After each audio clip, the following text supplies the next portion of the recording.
You can imagine the scenes I saw that day. It was a war zone. The devastation for miles and miles and miles.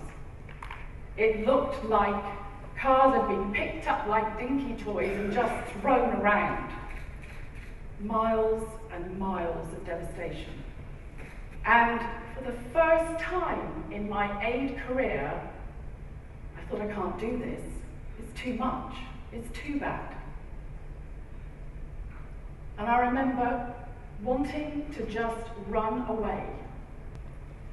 I changed the way I felt, my attitude, my approach to life. Within 3 months, I just turned myself around, quite dramatically. So I would regularly take visits out to this front line. But to make sure that I was safe, I always did certain things. I always went alone, never in a group, never in an armoured car or a blue flashing light, always in a battered up old taxi, often wearing a burqa, but always alone and vulnerable, so that they realised I was absolutely no threat to them. I was only there to make a difference, and that really helped me to stay alive and to be able to be productive the whole time I was there. One of the most moving things happened when literally these women blocked our car. We got out and asked them their problem. And this woman, all covered up, she said, I'm a widow and I have all these children to take care of, and I tried to fight for the rations from the truck today when they were delivered, and I couldn't against the men. We have no food, we have no water, please help. So, just little old me in this area, and I just thought, I have to be the voice for these people who cannot be heard here. What can I do? How can I really make a difference? So I thought, I've got to be creative. So I'd taken my pictures. I got back to the domestic airport. I arrived back into Islamabad. I marched straight into the World Bank.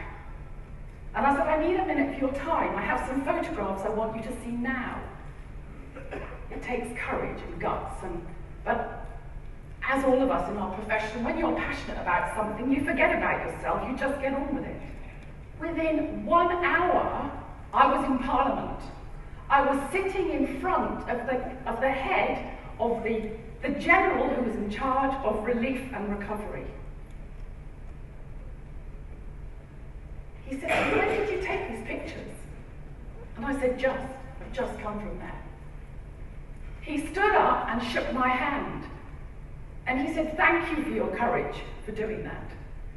And I promise and commit to you that we will get relief there now. What I do is I take business leaders to the front line to solve problems. Because actually, they're very, very good at making a lot of money in their own businesses by being very creative.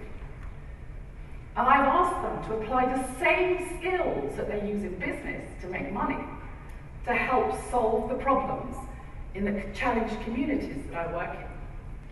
But I truly believe that every single one of us, and especially with an audience like this, has such an ability every single day to make a difference.